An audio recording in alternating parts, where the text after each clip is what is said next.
Kisah Agung jadi tukang cuci piring untuk biaya hidup selama kuliah di Mesir.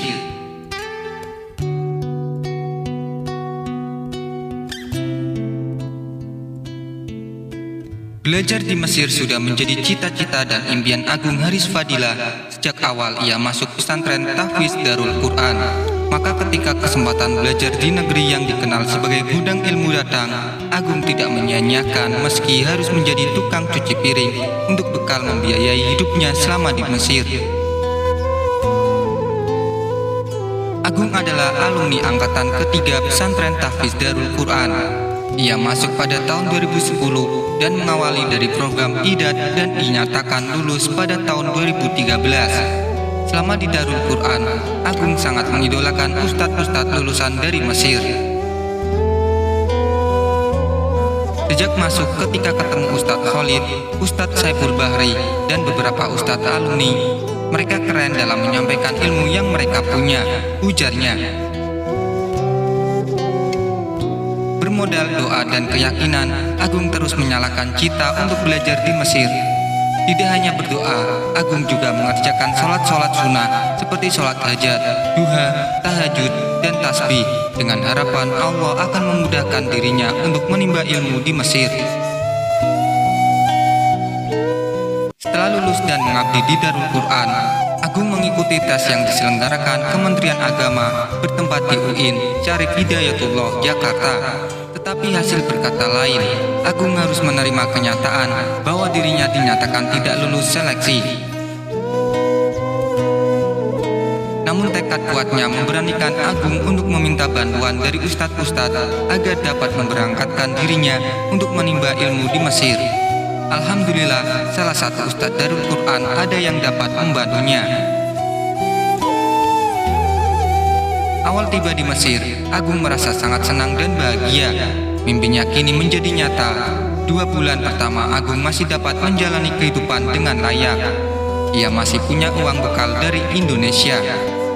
Masuk di bulan ketiga, uang Agung mulai menipis. Ia mulai memutar otak untuk memenuhi segala kebutuhan hidup di Mesir. Sejak awal berangkat, orang tua Agung sudah berpesan tidak dapat mengirim uang bulanan untuk dirinya. Maka satu-satunya cara adalah mencari kerja untuk menutupi segala biaya hidupnya. Ia pun mulai bertanya kepada senior-senior mahasiswa dari Indonesia untuk minta bantuan dicarikan kerjaan. Alhamdulillah, mulai bulan keempat tinggal di Mesir, ia mendapatkan kerjaan. Kerjanya nggak terlalu capek, hanya tempatnya yang lumayan jauh. Aku kerja itu di tempat warung makan. Awal masuk, Agung bertugas menjadi tukang cuci piring.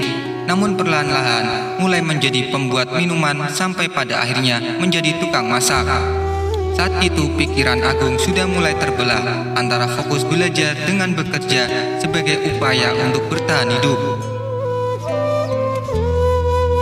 Satu ketika dalam perjalanan menuju tempat kerja hujan turun. Saat itu uang di kantong Agung sangat pas-pasan, sehingga ia tetap melanjutkan berjalan kaki sambil hujan-hujanan. Cuaca saat itu memasuki musim dingin. Sambil berjalan, ia harus menahan udara dingin yang menusuk tulang. Dalam keadaan seperti itu, ia melihat teman-temannya sedang asyik duduk santai di rumah sambil masak gorengan yang hangat. Kalau ingat momen itu rasanya nggak kuat, tapi yang menguatkanku ya karena tekad kuat yang memang dari dulu pengen banget belajar di Mesir, ujarnya hingga meneteskan air mata. Untuk bertahan hidup, Agung tidak hanya bekerja di satu tempat saja. Ia juga bekerja dari mulai warung bakso hingga warung makan biasa, hingga akhirnya dapat kerja di tempat yang lumayan nyaman dan layak. Kadang emang banyak yang harus dikorbankan.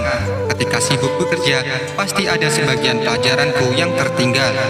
Begitu sebaliknya, ketika saya mulai fokus belajar, maka banyak hutang di sana-sini, ujarnya. Meski begitu, Agung menerima dengan hati yang senang karena masih tidak menyangka bisa belajar di Mesir saat banyak orang-orang yang ingin belajar ke Mesir. Alhamdulillah, setelah 4 tahun berjuang di Mesir, cita-cita Agung terwujud pada tahun 2019 saat dirinya diterima di Fakultas Syariah wal Qanun, jurusan Syariah Islamiyah. Pesan Agung untuk adik-adik santri dan teman alumni harus tetap semangat dan jaga terus keyakinan pada Allah Subhanahu wa Ta'ala. Jangan pernah ragu akan kekuatan doa, terlebih kita sebagai penghafal Al-Quran. Kalau sibuk, paksain tetap baca Al-Quran. Karena sesungguhnya ketika sibuk tidak bisa baca Al-Quran itu, sebenarnya Al-Quran telah ninggalin kita. Bukan karena kitanya yang sibuk, ujarnya.